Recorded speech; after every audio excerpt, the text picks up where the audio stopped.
So you mentioned Vegas. You mentioned 2.5 point spread of 59.5 over. Give them your picks.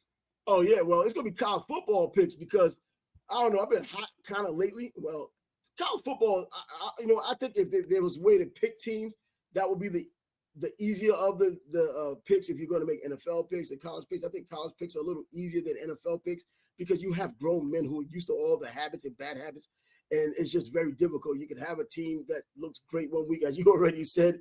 You have the 49ers, and they go to a team like Minnesota who's missing a quarterback. And, well, not that the rookie would have been a difference. In fact, they're better off using Sam Darnold. But then they go to Minnesota and lose after being dominant on Monday night against the Jets. But then you wonder, are the Jets even that damn good? They can't stop the run all of a sudden. But anyway, college football comes. I'm going to drop just 4 teams out there. I don't think I have to give any real elaborate reason for picking a team. But I think that one of the 4 teams I picked, FSU, is playing Cal. The Cal Golden Bears coming over from the West Coast all the way back over to the East Coast because we now have them as a part of their ACC. This ridiculous geography going on. Everybody's just where they don't belong. So as an ACC team on the Atlantic time zone, you have Cal coming here to play a conference game against Florida State. And I'm going to take, and they're a 2.5-point underdog. But because of that, even though I know travel is a problem, I'm going to go with the underdog with Cal. The reason why, FSU is that bad. I mean, I never thought I'd say that right now, but yeah, they are that bad. And coming off of the loss against Memphis, which I said Memphis would beat them outright, not even just a 6.5, but beat them outright, and they did just that. I'm taking them to beat Florida State as well. Florida State just isn't a good team. They can't run the ball. They can't pass the ball. Defensively, I can't even say okay. They're just there. Cal, if nothing else, they have a quarterback and he travels. He's Fernando Mendoza. He's a good college quarterback. He may not get a shot in the NFL, but he's a very good, smart college quarterback. A South Florida guy, so I keep an eye on these South Florida guys. In fact, Mario Cristobal's alma mater, Columbus High School down there, he turns down Yale to go to Cal Berkeley. So we know where his head is.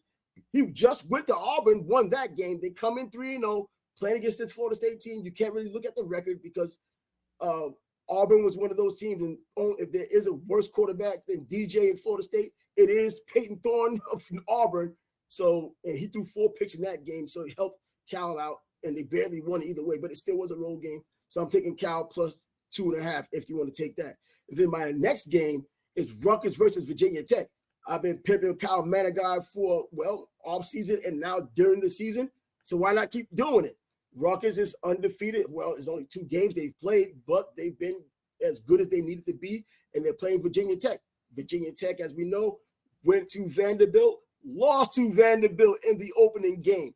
Typically, you get a pass for that because it is the opening game. There aren't preseason games in college football, so you can't work out the kinks live until it is live, and they didn't do it in time against Vanderbilt and ended up losing. It was a road game for them. But Kyle Manigault is the primary reason. I think he's a Heisman Trophy candidate right now, and rightfully so. Rutgers, by the way, 4 starters back in the offensive line. That's why he's running effectively as he is. They have 7 starters returning on defense, led by Tyrene Powell, a linebacker you're probably going to start hearing a lot more about at 6'5", 252 pounds. Already has 2 sacks and 40 tackles. And he's just picking up where Deion Jennings left off last season, a linebacker who got drafted by the Baltimore Ravens, your son's boys. So, yeah, I'm going with that. Rutgers plus 3.5 in Blacksburg. Then the third game is going to be USC minus 5, giving 5 to Michigan. Come on. This Michigan just isn't good this year, good on that close to elite level. It's a conference game, so it gets more play for that than it would get because those 2 blue bloods are playing one another. It's a conference game. They're both in the Big Ten now instead of playing one another in the Rose Bowl, Pac-10 or Pac-12 matchup versus Big Ten. So I'm going with USC. Miller Moss, if you're talking about Mr. Consistency, just being in the right place, throwing over 600 yards so far, but just 2 touchdowns, but he's completing over 72% of his passes. And Lake McCready, the tight end, is kind of leading the way receiving-wise, a tight end. And then finally, Navy. Navy, I'm going to plus 9 against Memphis. Memphis has to have a down week after going to Florida State and beating them at Doak Campbell, Bobby Bowden Field. And that's, if no reason at all, that's the reason why they'll have play a little less effective against Navy. I'm not saying they will lose. I'm just thinking that Navy will cover the 9 points. The triple option. Come on, all the military academies from Air Force, Army, now them. We know what they do. It's hard to prepare for. I said it last year, and Notre Dame blew them out. But that was the first game. Now, I think at home and in Annapolis, they should keep it closer than 9 points. So those are the 4 games I have.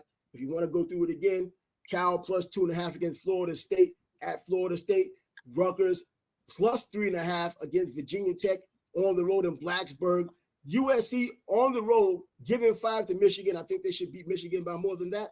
And Navy hanging in there, probably still losing, but definitely beating that 9-point line. So there we have it, just in case you want to check it out. And I better hurry to get this out of here before the game comes and goes, and then it comes on Monday. You're like, you bitch. But so there you have it, Trav's 4-game parlay